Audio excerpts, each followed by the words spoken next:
예, 안녕하십니까. 더불어민주당 정무위원회 소속 이용우입니다. 내년 경제에 있어서 가장 중요한 우리 경제의 리스크는 부동산 PF 대출과 가계부채 관리입니다.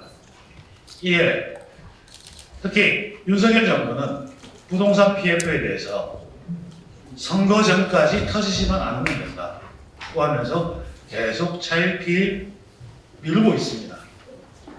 사실 부실이라고 하는 것들은 적절하게 관리되고 정리하는 것들이 필요합니다. 이는 가계부채의 경우도 마찬가지입니다. 가계부채 부담이 국내 경제의 소비 여력을 잠식하여서 성장 잠재율을 떨어뜨리는 그런 요소를 가지고 있습니다. 이런 문제에 대해서 적극적으로 대처하는 것이 필요합니다. 이에 더불어민주당 기획재정위원회, 정무위원회 의원들이 내년 가계부채와 PF 대출 관리를 어떻게 해야 될지에 대해서 머리를 맞대고 안을 만들어서 정부의 대책을 촉구하는 기자회견을 갖게 되었습니다. 오늘 이 자리에는 제 옆에 유동수 기획재정위 간사, 그리고 홍성국 기획재정위원회 의원, 그리고 양길의 의원님, 김주영 의원님, 정태호 의원님, 그리고 정무위의 김한규 의원님, 기재위의 진선미 의원님, 정무위원회 민병덕 의원님, 오기영 의원님, 그리고 황운하 의원님이 참석하셨습니다. 기자회견을 나눠서 발표하도록 하겠습니다. 예, 기재위 간사 유동수입니다. 최근 우리나라 가계부채가 10월 말로 1882조 9천억을 넘고 있습니다. 이건 우리 GDP 대비 거의 102%에 육박하는 수준입니다. 또 우리 경제의 가장 큰 뇌가 아닌 부동산 PF 대출의 경우에 6월 말에 133조였는데 최근에도 늘어서 134조에 육박하고 있습니다. 특히 부동산 PF 대출에 대한 연체율 추이를 보면 작년도 1.19에서 올해 6월 말로 2.17로 부동산 PF 연체율이 지속적으로 상승하고 있습니다. 이 중에서 증권의 경우에는 연체율이 6월 말로 17.28%를 넘고 있고 저축은행의 경우에 4.61%를 넘고 있습니다. 여신 전문도 3.89%를 연체율이 넘고 있는 심각한 상황입니다. 고정이하 여신 비율도 증권사의 경우에 21.9%를 넘고 있습니다. 저축은행이 4.6%, 여전사가 3.8%를 넘고 있어서 이 부동산 PF 대출에 대한 정부의 신속한 조치를 촉구하고 가계부채 디레버리징을 위한 정부의 대책을 촉구하기 위해서 정무위원회와 기획재정위원회 위원들이 오늘 모였습니다. 제가 기자회견문을 읽겠습니다. 우리 의원님들이 부분 나눠서 읽을 것입니다. 부동산 PF 시장 및 가계부채 관리 정부 대응 촉구 기자회견. 오늘 우리는 경제대관령 부동산 PF와 가계부채가 고금리 시대 진입으로 본격적 해결 과제로 대두진 지가 벌써 1년여가 지났습니다. 그러나 윤석열 정부는 시간을 지연시킬 뿐 해결의 실마리를 보여주지 잊지 못해서 더불어민주당 기재위 정무위 소속 의원들이 조속한 정부 대응을 촉구하고자 오늘 이 자리를 마련했습니다. 부동산 PF와 가계부채는 저금리의 풍부한 유동성과 부동산 시장 과열이라는 공통 원인을 가지고 있지만 그에 대한 책임과 지원 대상이 명백히 다른 접근 방법을 요구하고 있습니다. 즉, 부동산 PF는 과도한 부동산 개발 이익을 추구한 시행사, 건설사, 금융기관의 자기 책임 원칙 아래 해결할 사안인 반면 가계부채는 부동산 정책 실패와 코로나19 사태 영업 손실을 선진국과 달리 재정 지출이 아닌 금융부채로 넘어간 정부가 책임을 지고 나서야 합니다. 지난해 강원도 레고랜드 ABCP 재단담보부 기업어음 채무 불이행 사태에서 촉발된 우리나라 부동산 PF 시장 위기가 정부의 파격적인 지원에도 불구하고 최근 20인 내에 중견 건설사 워크아웃 소문이 돌 정도로 위기감이 고조되고 있습니다. 정부는 PF 시장 유동성 지원을 위한 여러 프로그램을 마련하였고 대주단 협약 통한 만기 연장으로 외형적으로는 안정적으로 관리된 것처럼 보입니다. 그러나 현재 대부분 PF 사업장은 시행사 대주단 협의에 따른 만기 연장으로 부실이 드러나지 않을 뿐입니다. 정부의 지원 정책은 금년 말 또는 내년 초 금리 인하 및 부동산 시장 회복 기대 아래 진행되었으나 고금리는 내년에도 지속될 전망입니다. 원자재 가격 상승으로 이미 약 40% 이상 건설 원가가 증가한 상태에서 연장에 따른 연 10%에서 20% 수준의 고금리 부담을 안고서 사업성 있는 PF 사업장을 찾기가 점점 어려울 것입니다. 오히려 이미 높은 가격으로 버블이 형성된 토지 가격이 낮아져야 PF 재구조화로 새로운 사업자가 사업을 진행할 수 있습니다. 윤석열 정부는 내년 총선까지 부실 정리를 최대한 지연시킨 후 시간에 몰려서 일시에 처리할 가능성이 높아 보입니다. 이 경우 시행사, 건설사는 물론 금융권까지 막대한 손실과 시장 혼란을 가져올 수 있습니다.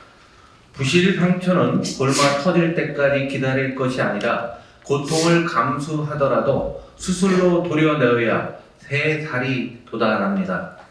이제는 부동산 PF 시장이 유동성 공급으로 연명할 것이 아니라 부실 PF 정리가 필요한 시점입니다. 2008년 글로벌 금융위기 이후 벌어졌던 PF 부실 사태가 다시 반복되고 있어 이번 기회에 기형적인 한국형 부동산 PF 제도의 근본적인 개선이 필요합니다. 이에 앞서 부실로 발생한 손실은 자기 책임 원칙 아래 탐욕을 추구한 시행사, 건설사, 금융기관 등이 부담하도록 하며 국민의 혈세가 사용되어서는 안 됩니다. 부동산 PF 대책 방안은 다음과 같습니다. 첫째, 일정 규모 이상 금융권 대출 PF 사업자에 대해 독립적 평가기관에 의한 엄밀한 사업성 평가로 옥석 가리기를 전면적으로 실시해야 합니다.